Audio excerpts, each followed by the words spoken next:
Hello everyone, welcome back to our generator protection series. In this video we will discuss one of the most fundamental protection functions used in the electrical machines, which is the thermal overload protection, designated as 49 function in the ANSI code.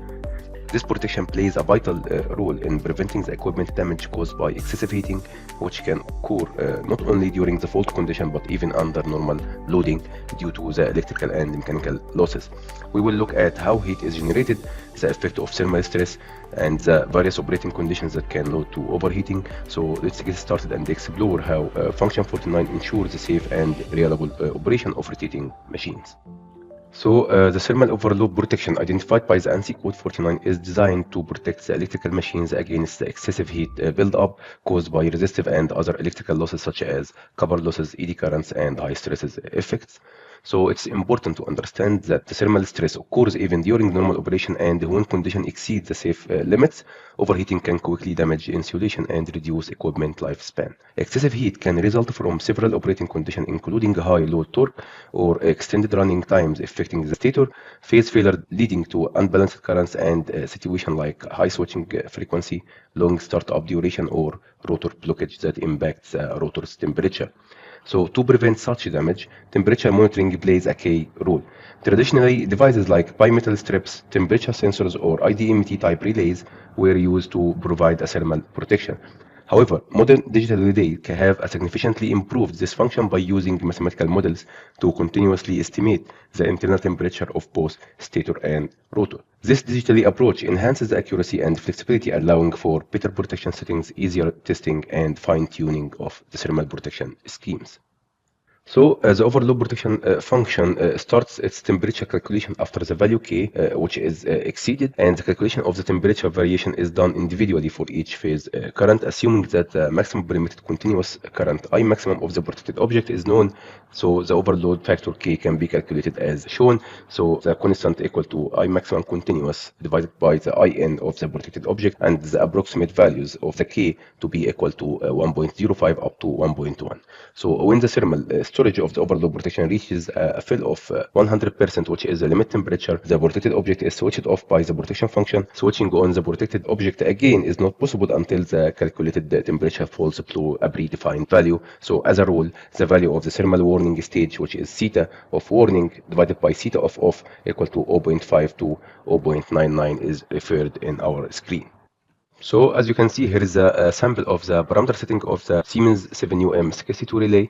So we have the thermal overload protection on, and the K factor equal to 0.96, the thermal time constant equal to 570 seconds, also the thermal alarm stage equal to 95%, and the current overload alarm set point equal to 0.94. So this function can also be tested using the overcurrent test module, or alternatively using the test sequencer test module. And when using the overcurrent test module, we have to define the test object and also to be configured accordingly. So as you can see from here, our screen, here is the thermal overload trip time characteristic, which is the relation between the load current and the trip time, and also its inverse relationship, as you can see. So the I²t curve characteristic formula, as you can see from the manufacturer equation, which is equal to I²t. So you can find the trip time, which depends on the time constant, in our case equal to 570 seconds, also depends on the load current and the nominal current protection, which is equal to 1 ampere, and also last but not least the K, which is the setting factor, equal to 0.96.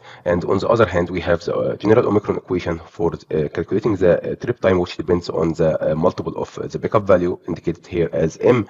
Also we have the A factor, we have the time index, which in our case will be automatically 570, and we have also the constant of Q and constant of P, which is the power. So the parameter setting of the protection here are given in brackets, as you can see from our screen. So for better distinction of the various overcurrent trio function in the test object, we recommend to rename this new function to overload OVL, and also testing this tariff characteristic can only be performed as a three-phase test because or due to the active unbalanced load protection, and that's why the settings are done for the line-to-line fault group only. As you can see here, it's configured as a phase element, and the thermal overload tripping characteristic also is a manufacturer specific and has to be added as a new I²t, as you can see, characteristic for the Siemens relay or the Siemens overload protection relay. And also you have to access the curve management, and then you can select the I²t from here, and then you can define the other parameters such as trip time constant and also the K constant. So as you can see here, you can find the different parameters here. So firstly, we have the backup value of the overload protection, which is equal to 0.96 multiplied by the I reference. We have also the thermal time constant, which is equal to theta, equal to 570. We have also the name of the characteristic, which can be adapted freely and selected freely. Also, you have to adapt the values according to the table we showed before in the previous slide. And as you can see here, the testable range of the overload protection is restricted by the backup value I greater of the short circuit protection and the limit current of the thermal image. So in our example, this active characteristic curve of the overload protection is restricted by the I equal to 1.2 ampere, and taking in the tolerance into account, which delivers the actual value of the I maximum equal to 1.176. So here is the limitation of the I maximum of the overload protection. Then you have to configure the local hardware configuration, which includes 6 current. So 6 current output must be mapped current system A for S1 and current system B for S2, and the start signal, which is the overload or alarm stage or overload warning stage, must be mapped to the binary input of the CMC. And also you can use the voltage transformer circuit breaker tripping, which is the VT-MCB trip signal, to be wired to the binary input of the protection relay.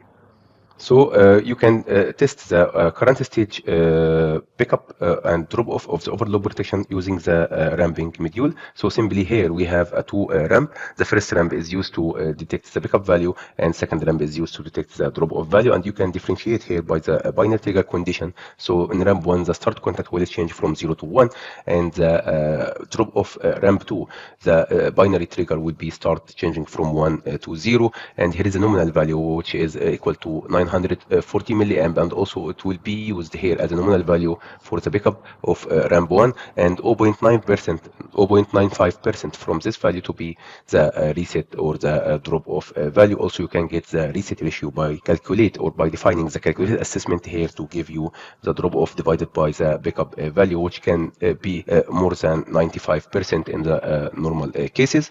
So we have here two signals to ramp up or ramp down. So signal 1 to be defined as the magnitude of the test current on side 1, signal 2 the magnitude of test current on side 2, and then we can start ramping the current from 80% up to 120% in ramp 1, and from 120% of the value up to 80% of the value in ramp 2. And you can define the delta here, which is the step size of ramping up or ramping down. And the most important setting here, which is the test module in the detailed view, to configure a phase shift of 180 degrees between the current on side 1 and side 2 has to be configured here in the detailed view. Also in the binary output tab, you can use the VT-MCB trip, as you can see, to block the under voltage protection function for all ramps. Also, the reset thermal replica can be used to permanently reset the thermal storage of the overload protection.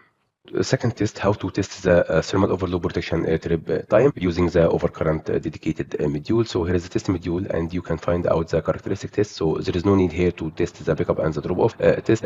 Also, it can be done using the overcurrent protection overcurrent test module, but here we are using the characteristic test for defining testing the thermal overload protection trip time in this case.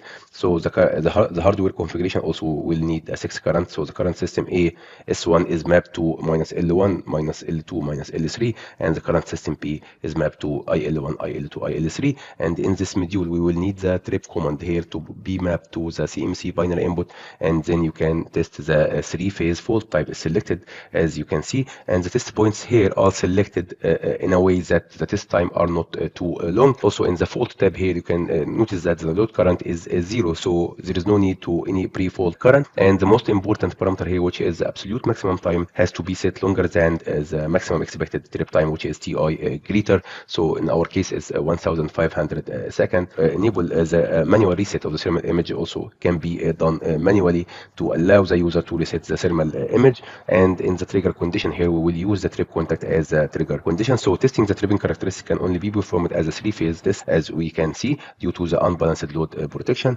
And a maximum of 2 test points can be defined here due to the relatively long trip times. And this definition of this test points requires consideration of the limit current of the thermal model and the parameter setting of the definite time over current protection, which in our case I greater stage equal to 1.2, as you can see. Then you can find out trip time, actual trip time, and compared with nominal trip time, and if it's within the tolerance, it will be assessed as a pass. So let's open the test universe and show you in the real OCC file.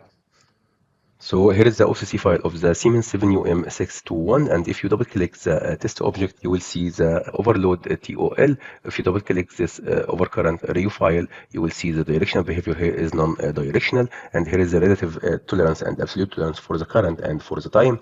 And then in the element tab, you will find out the overload characteristic as we explained in the presentation. Simply you can press this 3 dot to enable you to select the I²t of the Siemens overload protection relay. Then you have to define the backup value, which is equal to 0.96 from the I reference. Also, you have to define the time index, which in our case 570. And here is the backup value. Here is the constant of our equation to transform the I²t equation of the manufacturer to our OMICRON equation. And here is the range limits, which is active in our case. So the maximum limit here is 1.176, taking into consideration the allowed tolerance and also the 1.2 for the overcurrent stage of the short circuit protection. Then you can click OK, and when you open the OCC file, you will find out there is a ramp module for testing the backup and the drop-off as we explained, and also the overcurrent protection trip time characteristic to test the trip time of the overload protection.